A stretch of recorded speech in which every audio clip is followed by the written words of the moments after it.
તો ભરૂચ જિલ્લામાં નબીપુર નજીક ટેમ્પોમાં આગ લાગતા અફરાતફરી મચી હતી। તો ભરૂચ નજીક નેશનલ હાઈવે 48 પર એક મોટી દુર્ઘટના ટળી ગઈ। તો સુરત તરફ જતા એક આઈસર ટેમ્પોની કેબિનમાં અચાનક આગ ભભૂકી ઉઠી હતી। ત્યારે ઘટના નજીપુર વિસ્તાર નજીક બની હતી, જ્યાં ટેમ્પો ચાલકની સમય સૂચકતાએ મોટી જાનહાનિ ટળી ગઈ હતી। ત્યારે ટેમ્પોની કેબિનમાં આગ લાગતા જ ચાલકે તરત વાહન રોકી દીધું અને કેબિનમાંથી બહાર નીકળી ગયો હતો। ત્યારે આગની જાણ થતાં જ ફાયર બ્રિગેડની ટીમ તાત્કાલિક ઘટના સ્થળે પહોંચી હતી અને ફાયર ફાઇટર્સે પાણીનો મારો ચલાવીને આગ પર કાબૂ મેળવ્યો હતો।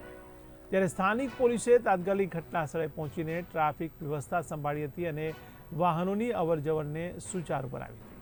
આ ઘટનામાં કોઈ જાનહાનિ ન થતાં સ્થાનિક લોકો અને વહીવટી તંત્રએ પણ રાહતનો શ્વાસ લીધો હતો।